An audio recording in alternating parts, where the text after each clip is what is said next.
Bonjour à tous et à toutes. Alors, je suis Marie-Lille, je suis pro de la petite enfance. Donc, moi, j'ai travaillé 17 ans en crèche en tant qu'auxiliaire et après en tant qu'éducatrice de jeunes enfants. Et je me suis reconvertie il y a maintenant 5 ans dans le coaching. Donc, je suis coach parental. J'accompagne les parents sur toutes les problématiques qu'ils peuvent avoir avec leurs enfants. Donc, je travaille en visio et j'ai aussi mon cabinet sur Paris dans le 12e. Et je suis aussi thérapeute EMDR et EFT et j'aide mes clients, adultes, parents, enfants ou adolescents à libérer des expériences malheureuses, traumatiques.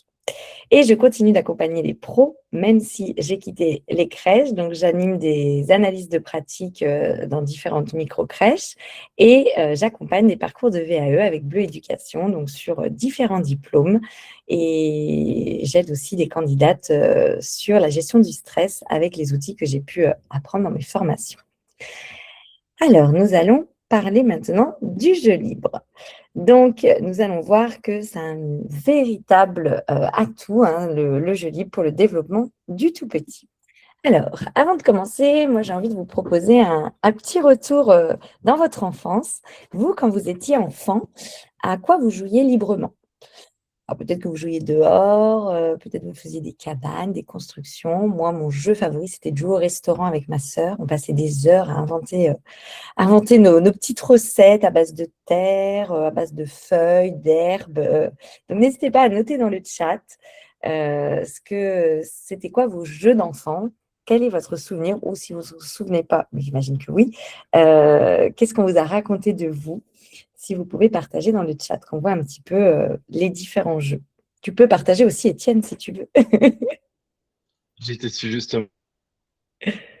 Cabane et nature, binette, poupée, maman, maîtresse. Ah oui, maîtresse, il y en a beaucoup. Maison et meubles en feuilles et bois. Ah ouais, beaucoup de créativité.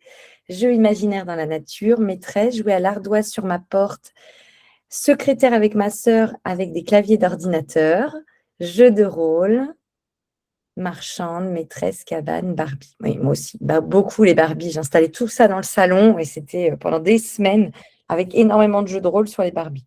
Restaurant aussi, couscous à base de sable, produits vaisselle, ça donne envie. Poupée et vélo, maîtresse, cabane. Ok. Bon, bah, on voit qu'il y a plein de choses. Jeux de biplate, plaque d'égout et chasse. Merci pour vos partages. Donc, du coup, ce qu'on peut revoir dans toutes vos réponses, c'est que derrière tous ces souvenirs, j'imagine qu'il y a quelque chose de commun de l'ordre du plaisir, de la liberté. Enfin, moi, quand je dis ça, voilà, j'ai le sourire parce que je vous imagine faire ça. On voit aussi, il y a beaucoup de jeux de rôle, donc beaucoup d'imagination. Il peut avoir parfois de l'ennui, hein, si on se met à ramasser des choses ou qu'on est en train de rêvasser, ben, ça peut être de l'ennui. Mais ce qu'on ressent, c'est que la possibilité de jouer sans contrainte, sans attente de résultat. Et finalement, c'est exactement ce que les enfants, ils ont besoin et encore aujourd'hui. Donc, dans nos pratiques pro, nous professionnels, on passe notre vie à anticiper, organiser, proposer, ranger, stimuler les enfants. Mais est-ce qu'on laisse vraiment la place au jeu libre? Donc, c'est ce qu'on va voir aujourd'hui, ce que ça apporte réellement à l'enfant et comment on se positionne avec les enfants autour de ce type de jeu qui est essentiel. J'espère que vous serez convaincus à la fin de l'atelier, mais vous l'êtes peut-être déjà convaincus, que le jeu libre est essentiel pour le développement de l'enfant. Donc, on va voir déjà qu'est-ce que c'est que le jeu libre. Le jeu libre, ça part de l'enfant, donc de ce qu'il a envie au fond de lui, donc de son désir. Donc, la première chose, c'est il est spontané. L'enfant, il choisit par lui-même au moment où il a envie. Il est initié par l'enfant, donc c'est pas la professionnelle, c'est pas l'adulte qui va proposer avec une consigne qui va être précise ou avec un but à atteindre. Le professionnel peut proposer une caisse de jeu, mais voilà, sans objectif imposé. Donc, c'est ensuite l'enfant qui va initier en prenant les jouets et en choisissant comment il va les assembler, qu'est-ce qu'il va faire avec. Donc, dans le jeu libre, il n'y a pas d'attente. On n'est pas dans un objectif avec un résultat. L'enfant ne va pas lui demander de bien faire, de réaliser quelque chose. Il n'a pas besoin de produire quelque chose de joli, de réussir. Donc, en fait, derrière le jeu libre, il n'y a pas de pression. Ce qui compte, c'est le processus, c'est la façon de faire, c'est ce que va vivre l'enfant. Donc, c'est l'expérience qui va être vécue par l'enfant qui va être important. Donc, le principal moteur du jeu libre, c'est le plaisir et l'exploration. Donc, par exemple, quand un enfant il va passer 20 minutes à transvaser des cailloux d'un petit panier à un autre, ou qui va construire une tour, puis la détruire, puis la reconstruire, puis la détruire, ou qui va faire semblant de cuisiner son couscous avec du produit vaisselle, des feuilles, de la terre, eh bien c'est là où il y a le plaisir parce qu'il est dans l'expérimentation. Il voit ce qu'il est en train de créer, il touche, il découvre. Et parfois, nous, les adultes, on a l'impression que c'est un petit peu trop simple quand il n'y a pas d'objectif. Et que quand l'enfant il fait ça, il ne se passe pas énormément de choses et qu'il n'apprend rien.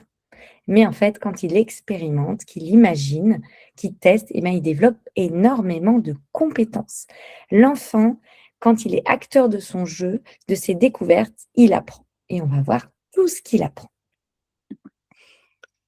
Donc, l'apprentissage se fait par l'expérience. Quand on veut nourrir le petit cerveau des enfants, il faut lui offrir et lui permettre d'expérimenter par lui-même. Donc, l'enfant, il n'apprend pas principalement parce qu'on lui donne des consignes, mais parce qu'il ressent, il manipule et il fait par lui-même. Donc, le jeu libre, il est fondamental pour développer tous les apprentissages cérébraux. Le cerveau, il apprend en se nourrissant d'expériences enrichissantes, répétitives. Donc, quand l'enfant va faire des essais, des erreurs, qui va toucher, qui va sentir, qui va observer et qui va être dans le mouvement. On va prendre un exemple très concret. Quand un enfant, par exemple, il va prendre un seau, il va mettre dedans toutes ses petites voitures. On voit beaucoup des enfants qui accumulent comme ça plein de choses. Et qui va vider, qui va refaire, voilà, qui va mettre dans un coin, puis qui va remettre dans son petit seau. Là, on pourrait se dire, il fait toujours la même chose, il n'apprend rien. Non, son cerveau, là, crée des connexions. Parce qu'en fait, l'enfant, il va observer quand il va vider son seau, il va observer la quantité, il va observer le poids du seau, il va voir ses gestes se coordonner parce que quand le seau va être plus lourd, il va devoir plus se stabiliser. Quand le seau est plus léger, il va sentir qu'il a plus d'aisance dans ses mouvements. Il va voir l'effet de cause à effet. Plus il y en a, plus c'est lourd, moins il y en a, moins c'est lourd. Ou alors, je peux me mettre comme ci ou comme ça. Donc, en fait, de reproduire, d'essayer de être dans une répétition, ça crée énormément d'apprentissage. On peut prendre aussi un autre exemple, quand un enfant il installe les petits animaux dans la ferme en bois. Il va les installer, donc il va mettre la petite vache, le petit coq, et là, tout d'un coup, il y en a un qui tombe et qui fait tomber, effet domino, qui fait tomber tous les autres. En faisant ça, l'enfant, il apprend grâce à l'erreur. Il a vu qu'il avait mis les animaux trop proches les uns des autres, ou alors qu'il avait posé le coq trop rapidement. Donc, il va ajuster.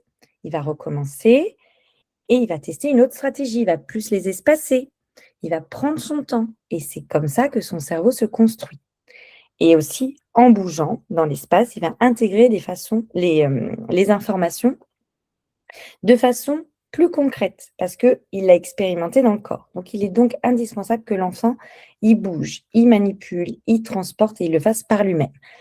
On peut avoir tendance, quand on voit un enfant qui est dans l'apprentissage de la marche, qui va avoir son doudou, qui va attraper le jeu, et qui va être déstabilisé. On peut avoir tendance à l'inviter à poser ou lui dire attends, je vais te tenir ça. Mais non, parce qu'en fait, là, on gâche l'expérience et on gâche cet apprentissage d'équilibre, de savoir comment mettre les poids par rapport à son corps. Donc, plus une expérience de jeu est vécue avec plaisir, entrain, curiosité, plus l'enfant va apprendre et cela va créer des apprentissages qui vont être profonds. On va voir plus en détail ce qui se passe dans son petit cerveau et pourquoi le cerveau il a besoin du jeu libre. Parce que oui, le cerveau en a besoin. La première chose, ça va être pour créer des nouvelles connexions neuronales. Chaque expérience, enfant ou adulte, qu'on va vivre, va créer des circuits neuronaux spécifiques. Lorsqu'une action, elle va être répétitive, ça va créer des synapses. Donc, ça va renforcer les synapses. Et ça va créer, le cerveau, il y a le principe de la plasticité cérébrale. C'est-à-dire que le cerveau est capable de se modifier tout au long de la vie en fonction de ce que nous vivons, de ce que nous faisons, de ce que nous expérimentation. Donc le cerveau, il n'est pas figé. Il se transforme en permanence. On peut comparer le cerveau à un petit chemin dans une forêt. Donc une forêt, on va prendre une forêt tropicale où on n'a pas encore été l'explorer.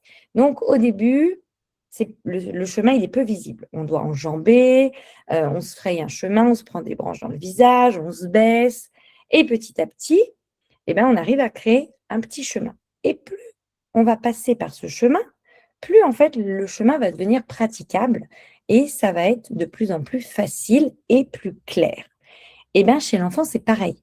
Quand il va bouger et recommencer l'action, le jeu qu'il est en train de faire, c'est comme s'il traçait un chemin dans son cerveau. Donc le jeu libre, ça va multiplier les activations du cerveau.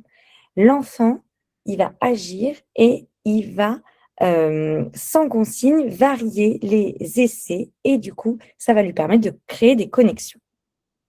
Quand l'enfant, il verse, on va prendre une petite carafe dans un verre et quand l'enfant, il verse, il transvase, et bien, il active ses réseaux sensorimoteurs parce qu'il va toucher, il va observer, il va sentir l'eau qui ruisselle, il va voir l'eau qui ruisselle, il va développer la coordination œil-main parce qu'il tient, il, il va appuyer, il va ajuster ses gestes, il va percevoir les différents volumes, à quel moment je dois m'arrêter, parce que là, si je ne me suis pas arrêtée, ça a tout débordé. Et du coup, il va se rendre compte aussi du poids de la carafe qui diminue. Et du coup, à force de répéter cette action, parce que l'enfant ne va pas se servir une fois et boire, non, il va se servir, il va remettre dans la carafe, il va refaire, parce qu'en fait, il est en train de créer ce petit chemin dans son cerveau. Et à force de répéter son geste, eh bien, ces circuits vont devenir plus efficaces et automatiques. Du coup, la prochaine fois qu'il va se servir, il va peut-être recommencer, mais au bout d'un moment, eh bien, il va savoir quand s'arrêter et il va savoir comment positionner la petite carafe et pas la mettre trop haute ni trop basse et comment tenir le verre à côté. Donc, ça crée ces nouvelles connexions neuronales. L'enfant a besoin de faire par lui-même. Ça va permettre aussi à son petit cerveau de apprendre la résolution de problèmes. Le jeu libre, il va solliciter les fonctions exécutives du cerveau. Donc, c'est-à-dire que quand l'enfant il va planifier un jeu, eh bien, il va l'organiser dans sa tête. Il va se dire des choses, il va se faire un espèce de plan. Il va inhiber son action quand il va se rendre compte que ce qu'il fait, c'est pas la bonne manière de faire. Et il va avoir une espèce de mémoire de travail. Du coup, il va se rappeler que quand il a fait ce geste brusque ou quand il a mis ça là, ça n'a pas fonctionné. Donc l'enfant, quand il doit mettre en place quelque chose, il définit un objectif. Alors des fois, il le définit petit à petit. Mais souvent, quand il a une idée, quand il commence à prendre des cubes ou des petits couvercles, eh bien, il se dit un espèce de petit plan, un petit objectif dans sa tête. Et du coup, il va tester des hypothèses. Peut-être qu'il va essayer de les mettre dans une fente, peut-être qu'il va les cacher dans son pantalon. Et du coup, en fonction du résultat, eh bien, il va ajuster, comme un chercheur. Un chercheur, ben voilà, il a une idée en tête, il va tester plein d'hypothèses et il va réajuster. On va prendre un exemple très concret, un enfant qui veut construire une cabane. Eh bien déjà, il doit organiser. Où c'est que je vais faire ma cabane? Donc, il regarde dans l'espace, tiens, il choisit son endroit un peu tranquille et il va choisir son matériel. Donc, s'il est plus grand, il va tout emmener le matériel et puis il va construire. S'il est plus petit, il va amener petit à petit un coussin, un bout de carton, un foulard et il va mettre en place et il va tester la stabilité. Quand il va voir que quelque chose, il a mis 3-4 fois, eh bien, ça ne marche pas, ben, il va stopper. Il va se dire que là, la solution, elle ne fonctionne pas. Et du coup, il va voir que le drap s'écroule. Donc, à ce moment-là, il va choisir soit je vais construire ma cabane ailleurs, donc il va observer dans l'espace où il peut aller, ou alors il va chercher autre chose parce qu'il veut rester vraiment dans cet espace. Donc, on voit bien que là, il est en train de résoudre des problèmes qui, à l'âge adulte, quelqu'un qui, on a toujours fait des jeux dirigés, on a toujours dit comment jouer, eh bien, à l'âge adulte, c'est quelqu'un qui se trouve un petit peu embêté quand il y a un problème, mais il ne sait pas comment faire parce qu'il n'a pas mis en place de stratégie. Donc, quand vous voyez un enfant galérer avec la cabane, on le laisse galérer, sauf si, bien sûr, il vient vous solliciter. Et ça permet au cerveau de s'adapter. Le jeu libre, il va développer la capacité au cerveau de s'adapter à l'imprévu et de changer de stratégie. Et il va aussi aider l'enfant à réguler tout ce qui va être émotionnel, s'auto-apaiser face à l'échec et face à l'imprévu ou à la frustration. Je vais aussi vous donner des exemples concrets. Quand par exemple l'enfant, on va dire qu'il joue à un jeu symbolique, on va dire à la poupée, et qui est dans une interaction avec un autre enfant. Donc ça peut être l'autre enfant qui fait le bébé, qui fait la poupée, ou qui fait le papa ou la maman, enfin peu importe, ou la professionnelle. Hein, les enfants aussi, je rejoue à la professionnelle. Eh bien, en fait, l'enfant, il va s'adapter en fonction des interactions que l'autre enfant lui propose en face. Donc si par exemple, il décide de coucher la poupée et que le papa lui dit: «Ah bah non, il veut pas dormir», eh bien là, l'enfant qui a initié le jeu, il va devoir changer le déroulé de son jeu. Il va devoir proposer une autre réponse, une autre histoire. Donc peut-être qu'il va dire: «Bah, s'il peut pas dormir, bah, on va peut-être lui chercher sa tétine, ou on va le bercer, ou on va lui raconter une histoire, ou alors on le couchera plus tard». Et là, on voit que l'enfant, voilà, il est en train d'inventer autre chose. Ça peut être pareil pour un jeu de construction, hein. L'enfant, il n'a pas besoin d'être forcément en interaction avec d'autres enfants. Il peut être dans une adaptation, lui, parce qu'il se rend compte que ce qu'il avait prévu de faire, eh bien, ça ne marche pas.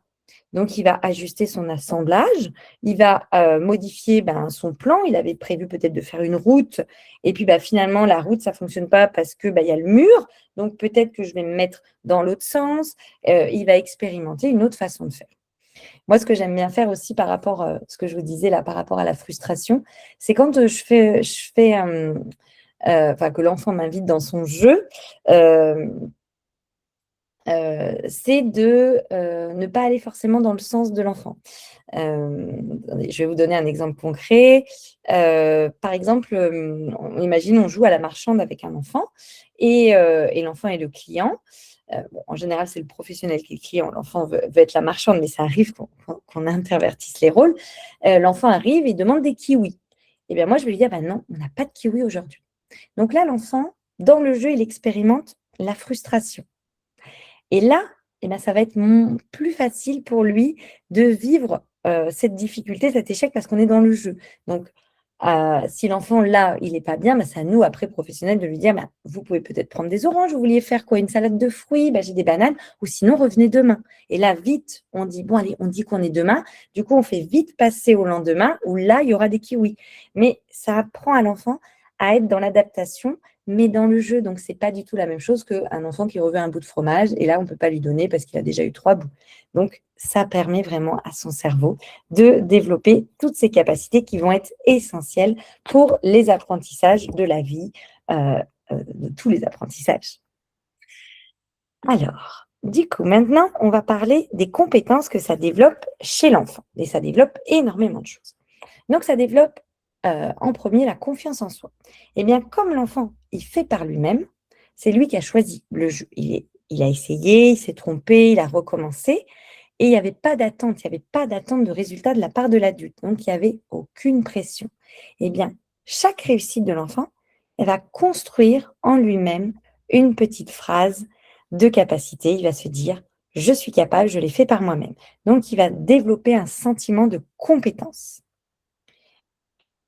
L'erreur, quand l'enfant il se trompe, ça devient même une source d'apprentissage, parce que ça va nourrir l'estime de soi quand il va réussir. Si par exemple, un enfant il vient toujours vous solliciter, moi ça m'arrivait dans une de mes crèches, pour mettre les petits bonhommes Tolo, enfin un petit bonhomme, pas besoin de dire la marque, mais dans un véhicule. Et bien comme il fallait plier les jambes, les enfants n'y arrivaient pas forcément parce qu'ils mettaient le bonhomme tout droit. Et bien le jour où l'enfant il va expérimenter, il va essayer, et là, il va réussir à installer le petit bonhomme dans le bus, eh bien, c'est là où il va sentir cette sécurité intérieure, et que ça va nourrir son estime de lui-même, parce que oui, il a réussi par lui-même à le faire tout seul. Mais ça peut être aussi dans des gestes. Par exemple, l'enfant essaye de s'installer sur une chaise un peu haute, eh bien, il va être en difficulté parce que il va essayer, il va s'agripper, il va monter son pied. Et en fait, si nous, on intervient, eh bien, en fait, il n'y aura pas le sourire à la fin quand il aura réussi à s'installer en se disant: «Oh, je l'ai fait par moi-même». Non, parce que si on l'installe correctement, l'enfant, il se sent juste pas capable et dépendant de l'adulte. Donc, dans le jeu, libre, ça développe vraiment cette confiance parce qu'il l'a fait par lui. Ça développe aussi les compétences sociales, les compétences relationnelles. Jouer librement, ça va demander aux enfants de s'ajuster les uns aux autres. Et ça sans forcément l'intervention de l'adulte. Donc l'enfant, il va apprendre à être en interaction. Donc il va déjà développer son langage parce qu'il va réfléchir à comment le dire pour arriver à négocier, à partager, à attendre son tour, parce qu'en fait, peut-être qu'il veut ce jeu, peut-être que lui, il veut refaire ce qu'est en train de faire l'autre. Donc, il va apprendre aussi à coopérer et à gérer les désaccords. Donc, ça développe énormément ses compétences sociales. L'enfant, il va apprendre à, à être en interaction avec les autres et à adapter son comportement dans un cadre qui va être spontané. Donc ça, c'est essentiel quand il y a plusieurs enfants du même âge, de les laisser se confronter les uns aux autres pour qu'ils puissent développer des stratégies d'adaptation. S'il y a toujours l'adulte qui est là pour réguler et pour intervenir dès que les enfants sont en train de commencer à être dans une négociation, eh bien, les enfants ne peuvent pas développer par eux-mêmes ces compétences. Donc, c'est l'adulte va intervenir, mais que quand il y a une difficulté et un gros conflit et qu'on voit qu'il peut avoir de l'agressivité. Mais avant, quand les enfants sont en train de négocier, même s'il y a quelques cris, on les laisse faire. Autre point essentiel du jeu libre, ça développe la concentration. Quand l'enfant il choisit son jeu, donc ça vient de son désir à lui, il va être naturellement plus attentif et il va rester concentré plus longtemps, car il est acteur et il est motivé par l'intérêt de l'activité et non par la consigne. Comme nous, quand on fait une activité qui nous passionne, eh bien, on va y rester beaucoup plus longtemps.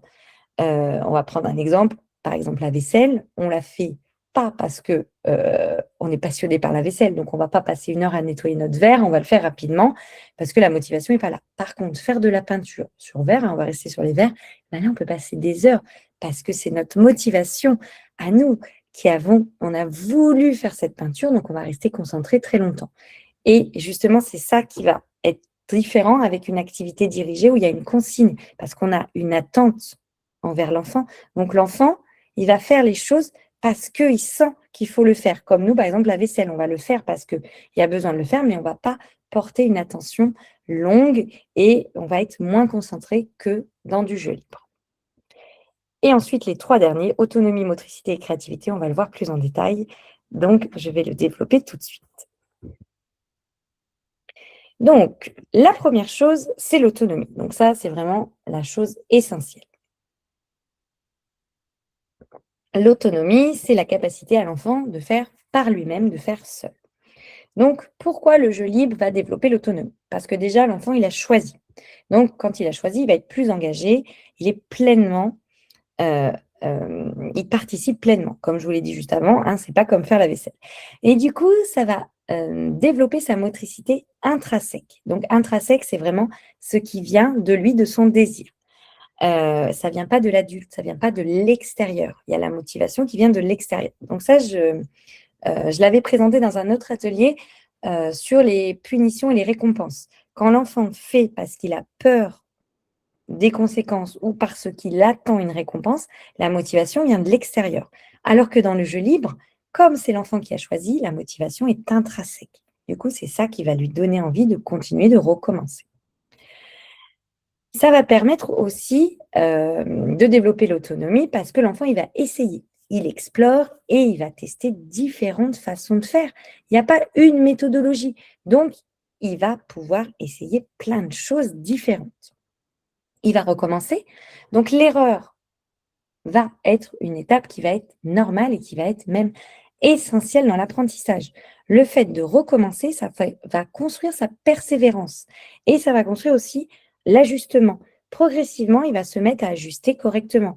Comme par exemple prendre des gommettes, eh bien, les positionner sur la feuille. Au début, l'enfant, quand il commence les gommettes, eh bien, il va les positionner les unes sur les autres. Et après, petit à petit, il va pouvoir les positionner d'une certaine manière et ça va créer quelque chose qui va permettre du coup cette persévérance parce qu'en fait, il aura continué de le faire, il sera fier de lui et il aura eu envie de recommencer. Alors qu'un enfant si on va décoller la gommette, qu'on va lui montrer, qu'on va l'aider à appuyer sur le papier, il va vite se détourner de l'activité parce qu'en fait, il ne se sentira pas qu'il peut recommencer à l'infini pour pouvoir faire par lui-même.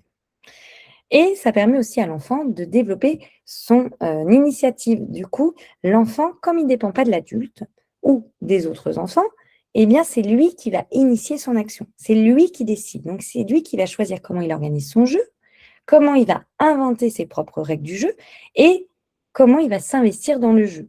Et du coup, plus l'enfant il a eu la possibilité d'investir le matériel, l'espace et d'expérimenter, plus à l'âge adulte, eh bien, c'est un adulte qui va se mettre à faire des propositions. On voit bien, il y a plein d'adultes qui n'osent pas initier, qui n'ont pas cette créativité parce qu'en fait, on ne leur a pas laissé cette opportunité. Donc, de manière générale, le jeu, c'est un vrai processus d'apprentissage, aussi bien cognitif, donc tout ce qui est au niveau cerveau, au niveau émotionnel et au niveau corporel. Donc, ça va permettre à l'enfant de développer sa pensée. Il planifie, il anticipe, il fait des liens, il va développer sa réflexion, il va solutionner les problèmes. Ça va développer aussi sa confiance en lui. Il va se dire, je suis capable d'agir seul, je peux le faire. Ça, c'est essentiel pour avancer et pour avoir des nouveaux objectifs dans la vie. Et enfin, il va développer sa persévérance. Face aux difficultés, il va apprendre à continuer, à développer des stratégies d'adaptation. Il va s'ajuster, il ne va pas abandonner. Donc, il va construire, le jeu livre, ça va construire son rapport à l'apprentissage. Plus on va le laisser en autonomie, essayer, recommencer, initier par lui-même, plus l'enfant, en grandissant, va pouvoir apprendre des nouvelles choses parce qu'il aura plaisir à le faire et que ce ne sera pas quelque chose qu'il a été contraint depuis qu'il est tout petit. Alors, je vais vous proposer une petite mise en situation. On va prendre un petit garçon, Léo, qui va tenter pendant 10 minutes d'empiler des boîtes. Bon, alors la photo n'est pas très conforme, je n'ai pas trouvé. Là, j'ai mis un petit qui a réussi à faire une tour. Mais là, vraiment, on imagine, il a plusieurs boîtes de tailles différentes et ça fait 10 minutes qu'il essaye de les empiler. Il met la petite sous la grosse, ça tombe, il n'y arrive pas. Du coup, je vais vous inviter à répondre à ces deux questions. Qu'est-ce que vous feriez, vous, spontanément et qu'est-ce que ça développe chez les... Donc, je vais vous inviter à écrire dans le chat ce que vous auriez envie de faire spontanément et qu'est-ce que le petit Léo va développer. Donc, moi, je peux essayer déjà de répondre de manière un peu générale sur ce que moi, j'ai pu voir dans ma carrière et puis moi, ce que j'ai pu faire aussi de façon spontanée sans vraiment réfléchir. Donc, nous, les adultes, on a tendance à intervenir. On va intervenir et on va vouloir lui montrer la bonne façon de faire. Donc, ce qu'on peut faire, c'est peut-être stabiliser la tour ou montrer quelle boîte mettre en bas pour solidifier la tour. On va proposer des idées. On va éviter que l'enfant vive l'échec. Alors, je vais regarder ce que vous avez mis, montrer l'exemple, encourager, observer. Donc, c'est très bien de rester dans l'encouragement, dans le côté je construis une tour aussi, mais sans toucher la sienne. Donc, faire à côté pour modéliser, encourager et lui montrer. Alors, excusez-moi, je viens de voir que mon ordinateur n'a plus de batterie. Je vais juste brancher et je viens. Vous pouvez commencer à répondre à la deuxième question. Qu'est-ce que ça développe pour Léo?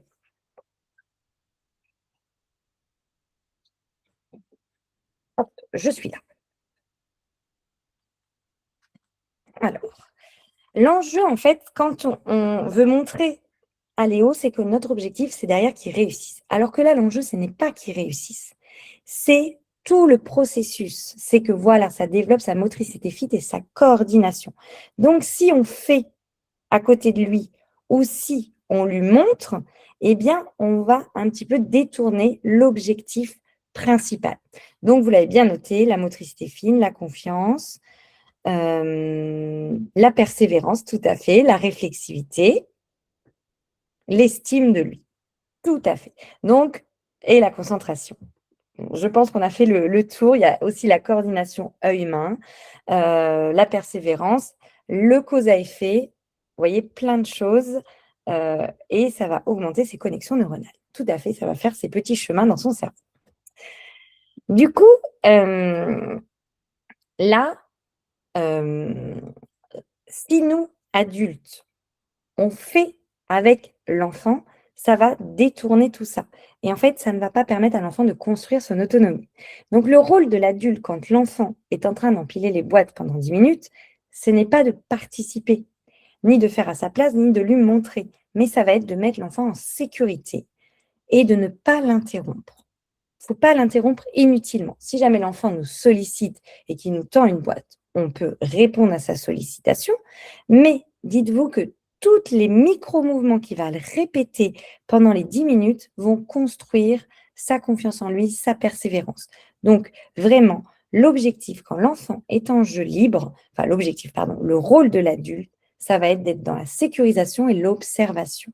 On n'a même pas besoin de valoriser si l'enfant ne nous cherche pas le regard. Si par contre, il s'énerve, il pousse l'objet, là, on peut accueillir son émotion, mais l'objectif, c'est vraiment de laisser l'enfant dans sa construction. C'est le processus, la façon de faire qui va être essentiel.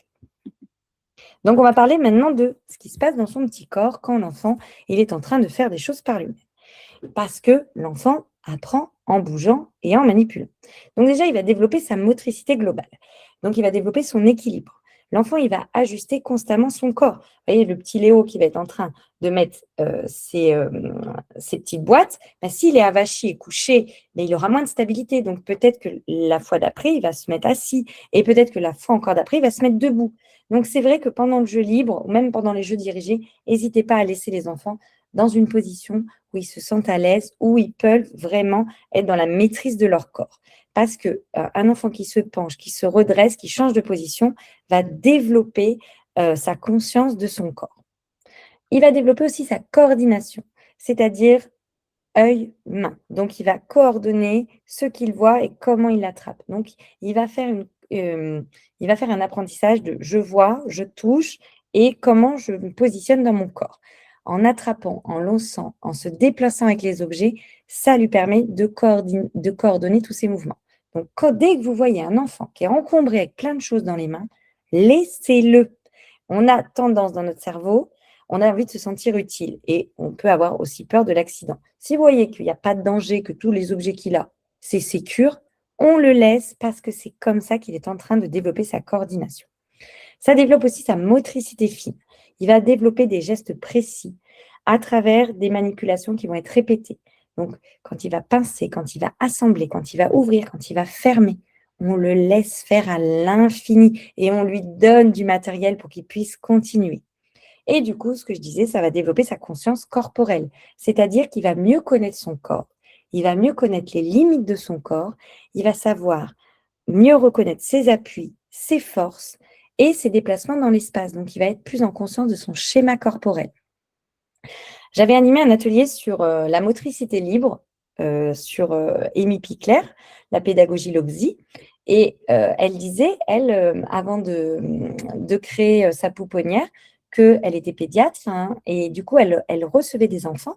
Et quand c'était des enfants qui étaient laissés libres, donc des enfants qui n'avaient pas forcément une gouvernante à la maison, donc plutôt des enfants des rues ou des familles qui étaient moins sur l'enfant, et bien l'enfant, il avait plus conscience de son schéma corporel, donc il y avait moins de chutes et moins d'accidents. Alors qu'un enfant qui était surprotégé, et qui avait toujours un adulte derrière lui, eh bien, ne développait pas cette aisance et cette conscience corporelle. Donc, plus vous invitez l'enfant à faire par lui-même, à bouger, à utiliser son corps, plus l'enfant va développer son autonomie, sa concentration et sa confiance en lui. Maintenant, on va parler de la créativité. Donc, lorsque le matériel n'impose pas de fonction unique, comme par exemple un carton, un foulard, une grande feuille, eh bien l'enfant, il peut projeter le sens qu'il veut. Et du coup, il va être dans une intention de créer et du coup de développer une histoire. Si on donne un petit mouchoir, un capla, un carton, eh bien l'enfant va pouvoir créer, inventer. Donc là, je vous ai mis des images avec un carton. Donc un carton peut devenir un bateau, une maison, une voiture, une cabane, une tête. On peut faire plein de choses. Donc ça va activer ces représentations. Une représentation, c'est l'enfant qui imagine quelque chose qui n'est pas présent dans la pièce. Donc, ça va vraiment l'aider après sur tout ce qui va être séparation, retrouvailles et développer l'imaginaire. Et ça va développer aussi le jeu symbolique. Il peut représenter quelque chose qui n'est pas là et du coup créer après un jeu de rôle. L'enfant, dans le jeu, dans l'imaginaire, va aussi développer son langage interne et externe forcément, mais déjà interne, parce qu'il va se raconter quelque chose en voyant le carton. Tiens, ça peut être une caisse, ou tiens, ça peut être ma maison. Et en fait, ensuite, il va se mettre dedans et il va se mettre à l'expliquer. S'il veut jouer avec un autre, viens avec moi, on est dans la voiture. Et du coup, ça va développer son vocabulaire. Moi, je conduis, après, c'est toi qui conduis, on va te dire que ça, c'est le volant. Et voilà. Donc, en fait, offrir ce type de jeu, carton, foulard, c'est extraordinaire pour les enfants. On peut avoir l'impression qu'un jeu très simple, eh ben, c'est un jeu qui est pauvre. Mais au contraire, ça ouvre plus d'espace. Ça va être quelque chose qui va offrir une expérimentation qui va être beaucoup plus large. Et du coup, ça va permettre à l'enfant une plus grande exploration et une construction intérieure parce qu'il va développer son imaginaire. Donc, n'hésitez pas, dès que vous recevez un carton, de toute façon, j'imagine bien que vous l'avez déjà expérimenté, mais nous, quand on recevait les commandes de jouets ou de repas, ce que les enfants préféraient, c'était les cartons. Donc, gardez tous les cartons. Et vous n'êtes pas obligé de tout de suite, comme la photo du haut, faire des fenêtres, faire une porte, parce qu'en fait, ça limite l'exploration de l'enfant parce qu'on lui envoie l'information que c'est une cabane. Alors que si on ne fait pas de fenêtre, eh bien, le carton peut devenir n'importe quoi. Donc, laissez l'enfant investir le carton comme il le sent pour qu'il puisse développer ses représentations, son langage interne. Et par contre, si l'enfant a une demande, que ce soit une maison, eh bien là, vous, adulte, vous pouvez créer avec lui. Mais souvent, c'est un peu notre enfant intérieur parce qu'on a envie de jouer, ça nous inspire et on a envie de faire ça, mais on détourne un petit peu de ce que l'enfant pourrait faire et veut faire parce qu'on est dans cette idée de tout de suite, on va faire une cabane parce que le carton est grand. Donc voilà pour la créativité. Maintenant, on va parler du matériel. Donc le matériel, c'est vraiment le trésor, hein, c'est ce qui va permettre à l'enfant de développer son jeu. Donc, il n'y a pas besoin de jeux qui sont trop sophistiqués. Alors, c'est bien d'avoir du matériel qualitatif, mais pour le jeu libre, pas besoin d'un matériel qui est cher. Au contraire, des objets simples vont offrir une belle richesse d'expérience. Donc, n'hésitez pas à faire de la récup, à chercher des objets. J'avais animé un atelier vraiment sur le côté jouer sans jouer. Donc, n'hésitez pas à regarder le replay parce que j'avais proposé plein de choses très précises que vous pouvez faire avec tout ça. Du coup, des objets simples permettent aux enfants de détourner l'objet et du coup d'être dans l'expérimentation, comme je disais juste avant avec le carton. Donc, les enfants, ils vont détourner en fonction de leur imaginaire. Ils vont faire des déguisements, ils vont faire un vêtement pour leur poupée, ils vont faire un nouveau support de construction. Du coup, on va le voir, hein, quand ils sont en train de construire une tour, d'un seul coup, ils ont intégré, je ne sais pas, le petit poulet de la dinette au milieu. Et en fait, pour eux, c'est une petite voiture ou c'est un panneau de signalisation. Et c'est super parce qu'en fait, ils ont développé autre chose parce que c'est rouge et ça leur fait penser au panneau stop. Enfin voilà, donc plus il y a de forme, plus il y a de taille, plus il y a de texture, plus l'enfant va expérimenter. Et du coup, en expérimentant, et si on lui offre du matériel, eh bien en fait, ça va lui donner envie de faire des assemblages, ça va lui donner envie de faire du tri, ça va lui donner envie de comparer. Donc n'hésitez pas à offrir du matériel, de la nature, de récupération, enfin voilà, de chercher dès que vous voyez, par exemple, moi je vois cadeau de Noël, on récupère les papiers bulles, on récupère les cartons, ça va être un vrai trésor pour les enfants. On va parler maintenant du jeu dirigé. Parce que oui, on alterne entre le jeu libre et le jeu dirigé. Bon, le jeu libre, maintenant, je pense que vous avez bien la définition. C'est un jeu où l'enfant choisit et il n'y a pas d'objectif imposé par l'adulte. Donc, c'est l'enfant qui invente ses règles et qui explore à son rythme. L'inverse, le jeu libre, il va être encadré par le pro. Donc, le professionnel va choisir l'activité, il va donner les consignes et il va fixer un objectif précis. Donc, c'est lui qui va être le guide pendant le jeu. Donc, ça peut être par exemple un petit loto, un petit puzzle, un jeu d'encastrement, une activité manuelle avec différentes étapes ou un atelier avec quelque chose à produire ou à reproduire. Moi, je pense par exemple à un jeu que je faisais avec des cerceaux où je prenais le cerceau et je faisais une robe ou je faisais un cartable ou un sac ou un bracelet. Eh bien, les enfants devaient reproduire. Donc là, on était sur un jeu dirigé. Les jeux dirigés, ils apportent quand même aussi des compétences aux enfants. Ils apprennent aux enfants à se concentrer sur une tâche, ils apprennent le respect d'une règle, ils apprennent à l'enfant à développer une compétence précise. Par exemple, on va dire, si on fait une activité où on va déchirer, eh ben, ça apprend aux enfants la précision, ça apprend à l'enfant à tenir, à avoir un geste qui va être précis. Ça permet aussi à l'enfant de décharger une émotion. Et à la fin, on va apprendre aussi à l'enfant à ranger et à remettre l'espace propre. Donc, en fait, une activité dirigée, elle a du sens et ça va être aussi important de proposer. Elle va être complète au jeu libre. L'enjeu, quand on va proposer des activités dirigées, quand on a compris l'importance du jeu libre, ça va être de trouver l'équilibre entre le fait de guider l'enfant et de lui laisser aussi de l'autonomie. Et du coup, ça, il faut observer les besoins de l'enfant et le contexte. Je vais vous donner un exemple concret d'une activité dirigée que j'avais mis en place. Donc, j'avais pris les enfants les plus grands, hein, et on avait fait de la peinture avec un coton-tige. Donc, j'avais montré aux enfants que le coton-tige, on allait l'utiliser pour faire des petits pois. Donc, j'avais mon coton-tige et je montrais aux enfants, voilà, on va utiliser le coton-tige comme ça et on va faire un geste précis. Donc, l'objectif d'ailleurs, c'est la concentration, suivre une consigne, développer la motricité fine et la coordination œil-main.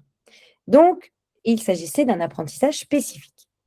Mais il y a des enfants qui vont faire 2-3 petits points, ou même pas, et qui vont utiliser le coton-tige comme un pinceau. Là, on n'est pas sur une erreur. Non, on est sur une exploration. Peut-être que le geste de faire des petits pois, c'était trop compliqué pour certains.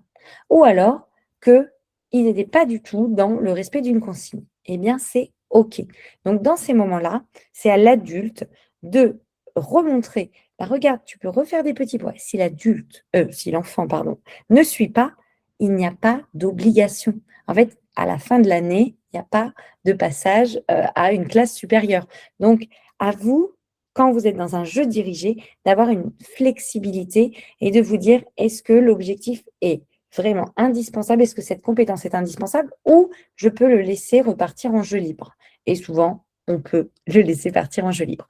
Mais si on est dans quelque chose de moins structuré, comme par exemple un puzzle, et que l'enfant commence à faire de l'encastrement à côté, eh bien, on peut lui laisser faire son encastrement et à la fin, l'inviter à ranger le puzzle. Donc, il va quand même faire une fois le puzzle. Donc, vous voyez, c'est aussi comment on observe et comment on interagit avec l'enfant. Alors, maintenant, on va parler de la posture de l'adulte. Quel est votre rôle pendant le jeu libre? La première chose, ça va être de sécuriser. Sécuriser au niveau physique, donc faire en sorte que l'enfant ne se fasse pas mal ou ne fasse pas mal aux autres, et au niveau émotionnel, donc accueillir, accompagner les difficultés, les frustrations, valoriser quand on sent que l'enfant est en demande. On ne valorise pas non plus si l'enfant est en train de jouer simplement et qu'il ne nous sollicite pas. Si on l'applaudit, qu'on le valorise, il va s'interrompre et après, il va chercher le regard et la validation de l'adulte. Donc, on est vraiment dans cette sécurisation, d'abord physique et émotionnelle, s'il y a besoin. On propose des règles simples qui vont être constantes. Si jamais on fait un parcours moteur et que aujourd'hui, exceptionnellement, les enfants peuvent monter sur la table basse, sauter sur le canapé, je ne sais pas, on leur dit que c'est exceptionnel. Donc, on montre bien que les règles d'habitude, c'est ça, mais aujourd'hui, exceptionnellement. Donc, on fait en sorte que les règles soient constantes. Ça va sécuriser l'enfant.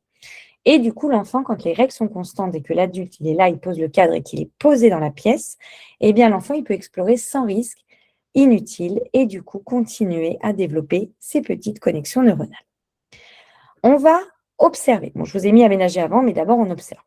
On observe l'enfant, on va éviter d'intervenir systématiquement. Donc, on va regarder plutôt où en est l'enfant, quelles compétences il est en train de développer, quel est son intérêt du moment, quelles sont ses stratégies d'adaptation, quelles sont ses difficultés. Cela permet de mieux comprendre les besoins de l'enfant. Et ça, vous voyez, en tant que professionnel, ça va être essentiel quand vous faites les transmissions le soir aux parents, parce qu'il y a beaucoup de parents qui ne connaissent pas l'intérêt du jeu libre. Du coup, si vous avez une observation fine et très précise, vous allez pouvoir dire aux parents, j'ai observé Léo, il a trouvé 3 stratégies différentes pour faire une tour aujourd'hui. C'était impressionnant. Déjà, il s'est stabilisé au niveau de son corps. Ensuite, il a coordonné ses mouvements. Donc, je l'ai vu. Et du coup, vous racontez les stratégies et les compétences qu'il a mis en place. Et là, le parent, il va comprendre tout le sens du jeu libre, de cette expérimentation et de vous, de cette observation professionnelle. Parce que ça, les parents, ils vont le voir, mais ils ne vont pas avoir le vocabulaire professionnel. Donc, c'est à vous d'enrichir l'importance du jeu libre en expliquant ce que vous avez pu observer. Et de par vos observations, vous allez aménager. En fonction de ce que vous allez voir, vous allez ajuster l'environnement, les propositions, le matériel. Vous allez peut-être rendre les choses plus complexes ou au contraire simplifier. Parce que vous voyez que ce que vous proposez, ça ne convient pas et que l'enfant ne sait pas comment jouer. Donc, vous allez aussi pouvoir enrichir l'espace ou modifier certains éléments. Par exemple, quand vous allez jouer sur la terrasse ou dans la cour, s'il y a des petites herbes ou il y a des petits éléments de la nature et que l'enfant, il va les rassembler, puis va les tenir et puis qu'il n'arrive plus à tenir sa petite moto, eh bien peut-être, là, à ce moment-là, quand vous allez dehors, vous allez proposer aux enfants d'avoir un petit seau. Nous, c'est ce qu'on avait fait dans toutes les crèches où je suis passée. On achetait une dizaine de seaux ou de petits paniers et toujours à disposition des enfants. Comme ça, ils pouvaient faire leur petite récolte et aller se mettre dans un petit coin pour faire des assemblages, des comparaisons. Donc, c'est comme ça, c'est en observant qu'on va pouvoir aménager et ajuster les propositions de jeu.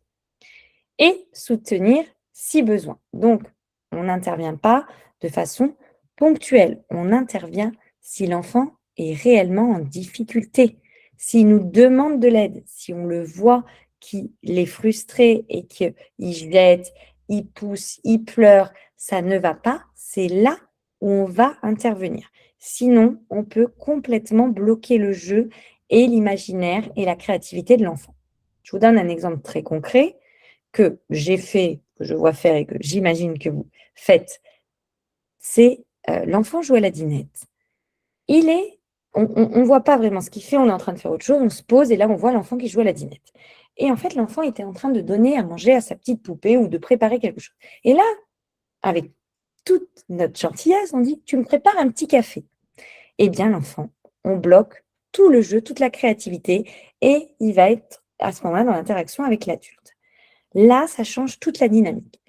Ce n'est pas la même chose si l'enfant, on est en train de s'asseoir et qui nous dit « je te prépare un café ». Là, c'est lui qui initie le jeu, très bien. Mais si c'est nous qui initions le jeu, on ne laisse plus l'enfant choisir. C'est nous qui sommes dans la direction. Donc, l'adulte, il est là, sans être trop intrusif. On n'a pas besoin d'occuper constamment l'enfant. En fait, quand on est dans cette proposition constante, c'est souvent parce qu'on peut avoir une difficulté dans le silence, dans le vide. Donc, peut-être que c'est pour nourrir aussi quelque chose de nous. Donc, quand on est là avec une bonne posture professionnelle, notre objectif, c'est de soutenir l'enfant et c'est de laisser l'enfant expérimenter, se tromper, construire et développer ses propres apprentissages. On va parler de l'espace. Donc, aménager l'espace de jeu, ça va être essentiel pour pouvoir offrir à l'enfant la possibilité de jouer librement en sécurité. Donc, la première chose, c'est que tout soit accessible. Le matériel est à hauteur, il est visible et il est disponible. Comme ça, l'enfant, il peut choisir et il peut utiliser sans dépendre de l'adulte. Je vous partage parce que j'avais trouvé une candidate à la VAE. C'était hyper ingénieux ce qu'elle avait fait parce qu'elle était dans la pédagogie Montessori, mais dans son lieu d'accueil, comme elle était assistante maternelle, elle accueillait des bébés.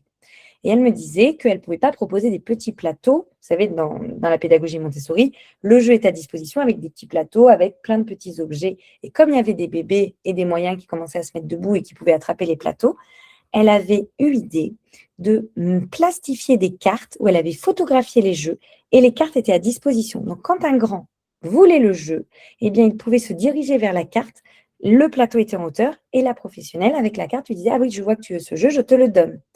Donc, on est sur ce côté c'est sécurisé, mais c'est accessible et c'est toi qui choisis à quel moment tu veux le jeu. Et moi, je vais mettre en place le cadre. Donc, je vais peut-être te mettre un petit peu plus loin avec une petite barrière ou dans un espace où les petits bébés ne vont pas venir t'embêter. Mais vous voyez, le jeu est accessible. Donc, je partage parce que j'avais trouvé ça hyper ingénieux. Donc, la sécurité, environnement sans danger, hein, donc ça fait écho à ce que je vous disais, où l'enfant peut bouger librement dans l'espace, le matériel est adapté à son âge et à ses capacités. Un matériel simple, donc c'est-à-dire dans un espace qui est, pas un matériel, un environnement simple, donc éviter qu'il y ait trop de stimulation. Plus ça va être chargé, plus l'enfant va se désengager de l'activité. S'il y a trop de choses, on est dispersé. Vous le voyez, j'imagine, vous, quand vous arrivez quelque part, dans un endroit, là, moi, je viens de voyager, je suis partie à Amsterdam, j'étais dans tous les sens, je n'arrivais pas à me concentrer sur une conversation, je regardais de partout. Mais pareil pour un enfant, quand il y a plein de jeux dans l'espace, eh bien, il ne peut pas se concentrer sur la tâche qu'il est en train de faire. Donc, on est pur et on rend le matériel assez simple pour que l'enfant ne soit pas dispersé.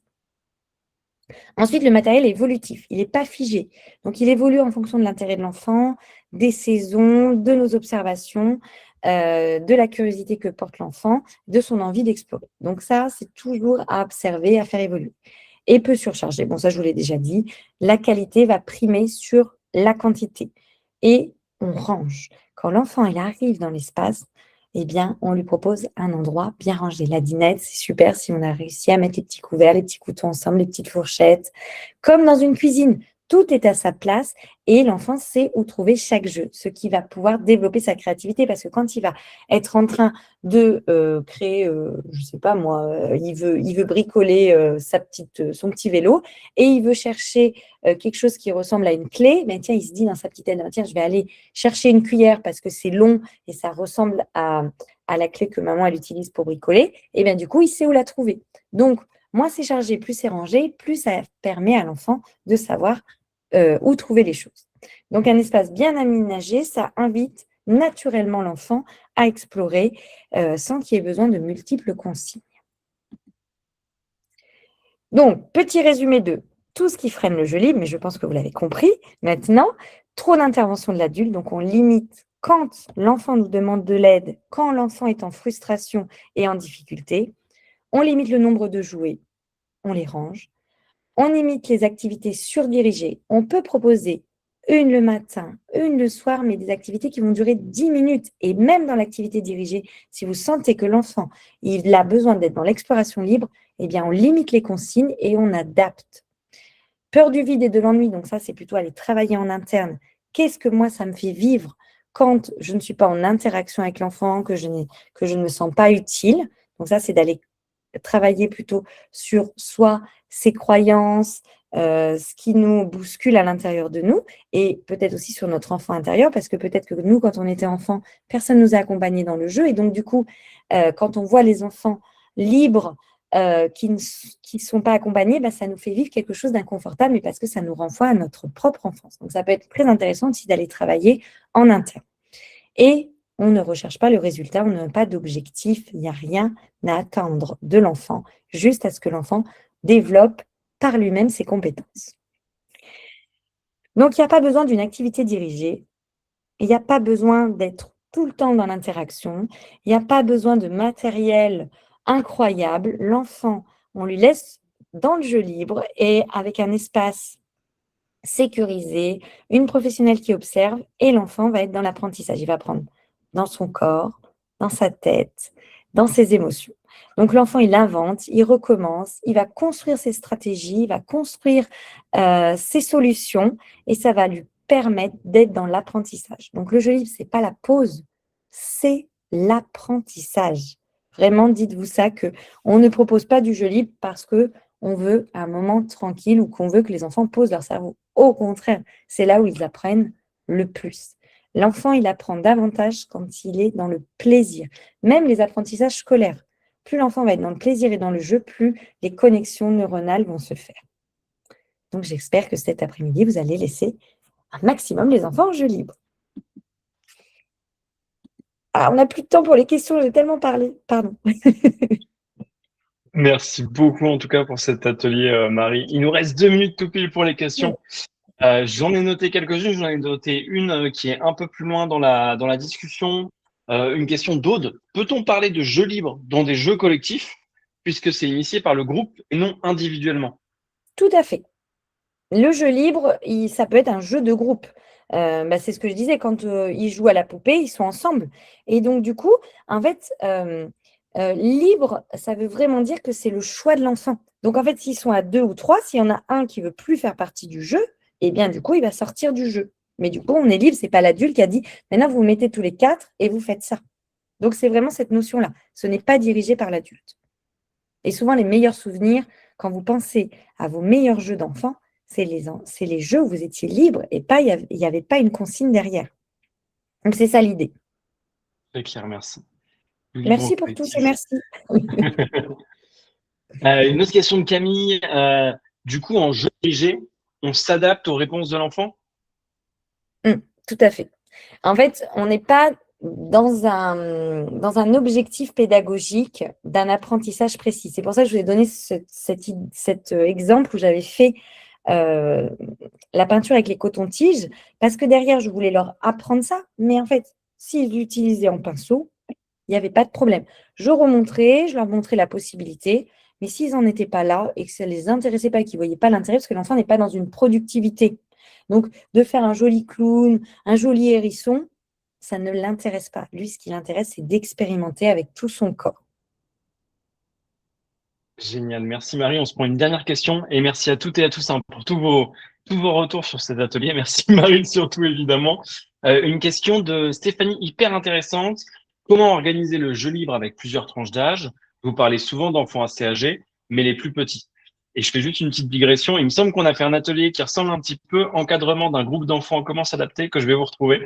Et je te laisse répondre, Marie, sur cette question de d'organisation de jeu libre quand il y a plusieurs tranches d'âge. Eh bien, justement, l'atelier répond très bien à cette question. Ça va être d'organiser beaucoup son espace. Et du coup, c'est ce que j'ai expliqué là avec la proposition de jeu adapté à l'âge par rapport aux ateliers Montessori.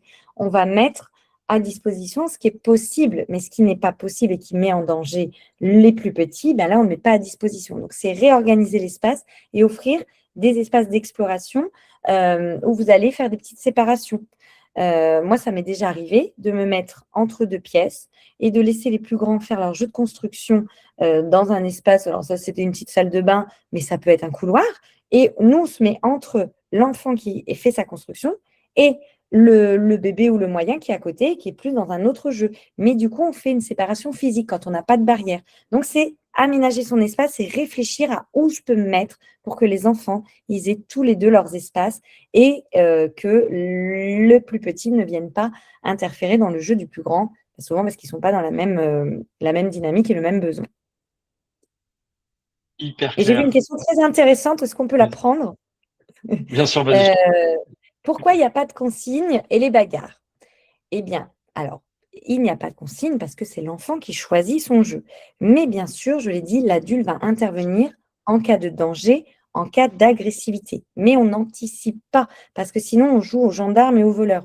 Donc, si les enfants sont en jeu libre, eh bien, on se positionne physiquement près d'eux et quand on va sentir que le ton monte et que les enfants vont être en difficulté, c'est là où on va venir et qu'on va discuter avec eux pour justement les aider à développer les compétences relationnelles. Ça, c'est quand ils sont plus petits, vers 1 an et demi, 2 ans. Et vers 3 ans, quand ils commencent à discuter, là, on peut vraiment être que dans l'observation mais il n'y a pas besoin forcément de donner des consignes à l'avance. Ça, c'est un peu notre éducation. On a eu l'impression qu'il fallait tout le temps mettre un cadre hyper fermé. Et du coup, c'est ça qui allait sécuriser. Alors, si vous êtes dehors, que l'enfant monte sur une barrière ou se met en danger, évidemment, on explique. Là, on va rester au sol.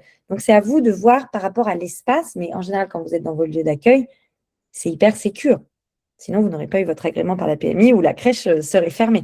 Donc, c'est vraiment être dans l'observation et donner des consignes seulement quand on est dans une activité dirigée. Mais quand on est dans une activité libre, l'objectif, c'est que l'enfant il fasse comme il a envie. Il n'y a pas d'attente de résultat.